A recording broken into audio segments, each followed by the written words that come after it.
Payment Geetha ಜಾಸ್ತಿ ತಗೊಂಡಿದ್ದಾರೆ ಅಂತ ಸುದ್ದಿ. ಜಾಸ್ತಿ ತಗೊಂಡಿದ್ದೀನಿ ಅಂತ ಅನ್ಸುತ್ತಾ ನಿಮ್ಗೆ? ಅನ್ಸುತ್ತಾ? ಹಿಂಗ್ರಿ ಹೇಳ್ತೀರಾ?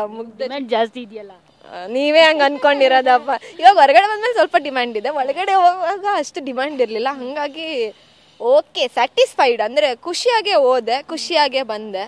ಸೊ ಪೇಮೆಂಟ್ ಬಗ್ಗೆ ಏನೋ ನನಗೆ ಬೇಜಾರಿಲ್ಲ. ಅಯ್ಯೋ ಇಷ್ಟು ಕಮ್ಮಿ ತೊಗೊಂಡ ಅಂತ, ಏನು ಜಾಸ್ತಿ ತೊಗೊಂಡ ಆ ಥರ ಏನೋ ಕ್ಯಾಲ್ಕುಲೇಷನ್ ಇರಲಿಲ್ಲ. ಹೋಗುವಾಗ ಯಾವ ರೀತಿ ಬ್ಲ್ಯಾಂಕ್ ಆಗೋದ್ನೋ ಅದೇ ರೀತಿ ಬ್ಲ್ಯಾಂಕ್ ಆಗೋದು. ಈಗ ಸಿಗುತ್ತೆ ಬಿಡಿ. ಭವ್ಯ ಅವ್ರದ್ದು ಸೇವಿಂಗ್ ಪ್ಲಾನ್ಸ್ ಎಲ್ಲ ಹೇಗಿದೆ ಅಂತ ಹೇಳ್ಬಿಟ್ಟು ನಾನು ತುಂಬ ಜನ ಹುಡುಗಿರ್ಗೆ ಇದು ಇನ್ಸ್ಪಿರೇಷನ್ ಆಗಲಿ ಅಂತ ಕೇಳ್ತಿರೋದು ಅಷ್ಟೇ.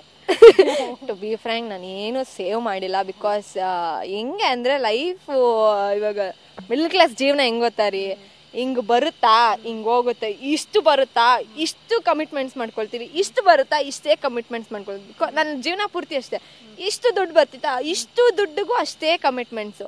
ಒಂದು ತಿಂಗಳಿಗೆ ಒಂದು 20,000 ಸೇವಿಂಗ್ಸ್ ಇರೋದು, ನೆಕ್ಸ್ಟ್ ತಿಂಗ್ಳಿಗೆ ಮತ್ತೆ ಅದು ಕಾಸ್ಟ್ಯೂಮ್ಸ್ ಅಂತ ಹೇಳಿದಾಗ ಅದು ಉಡಿಸು, ನೆಕ್ಸ್ಟ್ ಸ್ಯಾಲರಿ ಬಂದಾಗ ಅಷ್ಟು ಕಮಿಟ್ಮೆಂಟ್ಸ್. ಸೊ ಜೀವನ ಪೂರ್ತಿ ಕಮಿಟ್ಮೆಂಟ್ಸೇ ಆಗೋಯ್ತು, ರೆಸ್ಪಾನ್ಸಿಬಿಲಿಟೀಸು ಅದೆಲ್ಲ ಇದ್ದಾಗ. ಸೊ ಸೇವಿಂಗ್ಸ್ ಏನು ಮಾಡಿಲ್ಲ. ಬಟ್ ಇವಾಗಿಂದ ಪ್ಲೀಸ್ ದಯವಿಟ್ಟು ಎಲ್ಲರೂ ಸೇವಿಂಗ್ ಮಾಡೋದನ್ನ ಕಲೀರಿ. It's very important. Health insurance ಮಾಡಿಸ್ಕೊಳ್ಳಿ ಎಲ್ರು, ಅದು ಇಂಪಾರ್ಟೆಂಟ್. ಆ್ಯಂಡ್ ಬಿಕಾಸ್ ನಾನು ಒಳಗಡೆ ಹೋದಾಗ ಗೊತ್ತಾಗಿದ್ದು, ಯಾರು ನಂಗೆ ಆಗ್ತಾರೆ ಅಂತ ಅಂದ್ಕೊಂಡಿದ್ನೋ ನನ್ನ ಫ್ಯಾಮಿಲಿಗೆ ನಾನು ಹೇಳ್ದಾಗ ಅವ್ರು ಯಾರೂ ಆಗಿಲ್ಲ.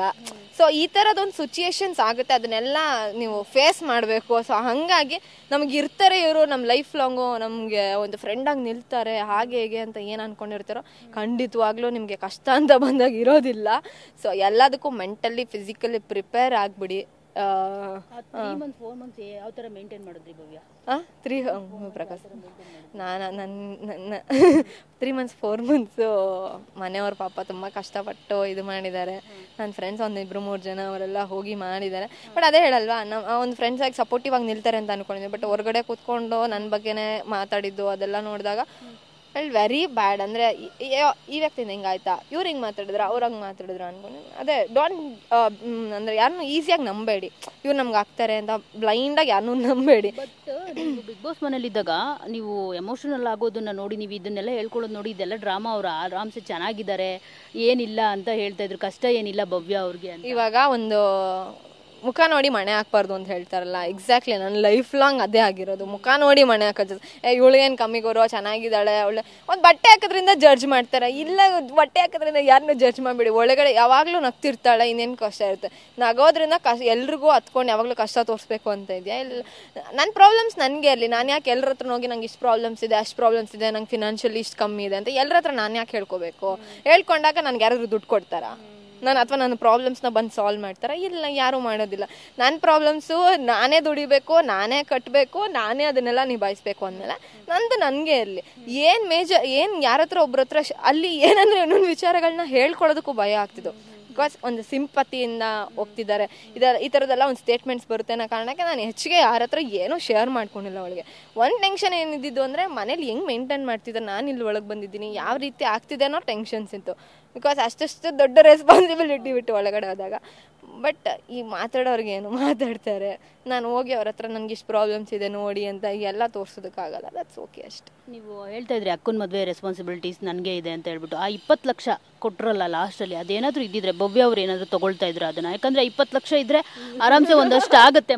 ನಾನು ಅದು ನೋಡಿರ್ಲಿಲ್ಲ, ಹೊರಗಡೆ ಬಂದಲ್ಲಿ ಬಿಗ್ ಬಾಸ್ ನಾನು ಇದ್ದಾಗ ಇದ್ದಿಟ್ಟಿದ್ರೆ ನಿಜವಾಗ್ಲೂ ಎತ್ಕೊಂಡ್ಬರ್ತಿದ್ದೆ ಅಂತ ಹೇಳ್ತಿದ್ದೆ. ಬಿಕಾಸ್ ಬಿಗ್ ಬಾಸ್ ಆಟ ಆಡೋದೇ ಏನಕ್ಕೆ? ಮನಿ, ಫೇಮು ಮತ್ತು ವ್ಯಕ್ತಿತ್ವ ಇದು ಮಾಡೋದಕ್ಕೆ. ಅದ್ರಲ್ಲಿ ಮನಿನೂ ಇರುತ್ತೆ ತಾನೇ, ನೀವು ದುಡ್ಡಿಗೋಸ್ಕರನೇ ತಾನೇ ಬಿಗ್ ಬಾಸ್ ಮನೆಗೆ ಹೋಗೋದು, ಅಷ್ಟು ಕಷ್ಟಪಟ್ಟು ಆಟ ಆಡೋದು, ಆರಾಮ್ಸೆ ತಗೊಂಡ್ಬಿಡ್ಬೋದು. ನಾನಿದ್ದಾಗ ಇಡಬೇಕಿತ್ತು ಇದು ಅಂತ ಅನ್ಕೊಂಡೆ. ಬಟ್ ಮೇ ಬಿ ಸಿಚುಯೇಷನ್ಸ್ ಇವಾಗ, ಯಾಕಂದ್ರೆ ಅಲ್ಲಿ ಕೂತಾಗ ಟಾಪ್ 6ಗೆ ಬಂದಿದ್ದ ಮೇಲೆ ಯಾಕೆ ಗೆಲ್ಬೋದು ಅಲ್ವಾ, ರನ್ನರ್ ಅಪ್ಪು ಆಗ್ಬೋದಲ್ವಾ ಅನ್ನೋ ಕ್ವಶನ್ ಮಾರ್ಕು ತಲೆಯಲ್ಲಿ ಎಲ್ರಿಗೂ ಬಂದಿರುತ್ತೆ. ಸೊ ನಾನು ಇಲ್ಲಿ ಹೊರಗಡೆ ಬಂದಮೇಲೆ ನಾನು ತಗೊಬರ್ತಿದ್ದೆ ಅಂತ ಹೇಳ್ತಿದ್ದೀನಿ. ಬಟ್ ಒಳಗಡೆ ಇದ್ದಾಗ ನಾನು ಅದನ್ನು ತೊಗೊಳ್ತಿದ್ನೋ ಇಲ್ವೋ ನನಗೆ ಗೊತ್ತಿಲ್ಲ. ಹೊರಗಡೆ ಜೋಶಾಗಿ ಹೇಳಿದೆ ಅದು. ನಾನು ತಗೊಂಡು ವೇದಿಕೆಗೆ ಮೇಲೆ ಬರೋವಾಗಿಲ್ಲ ಅಂತ ಹೇಳಿದ್ರು, ಅದಕ್ಕೆ ಯಾರು ಬಂದಿಲ್ಲ. ಬಿಕಾಸ್ ಇವಾಗ ನನಗೆ ಮಿಡ್ ವೀಕ್ ಎಲಿಮಿನೇಷನ್ ಅಂದಾಗ ಶಿರ್ಜುದೀಪ್ ಸರ್ನ ಮೀಟ್ ಮಾಡೋದಕ್ಕಾಗಲ್ಲ ಅಯ್ಯೋ ಅಂತ ಜೋರಾಗಿ, ಅದಕ್ಕೇ ಎಮೋಷ್ನಲ್ ಆಗಿದ್ದು. ಸೊ ಹಿಂಗೆಲ್ಲ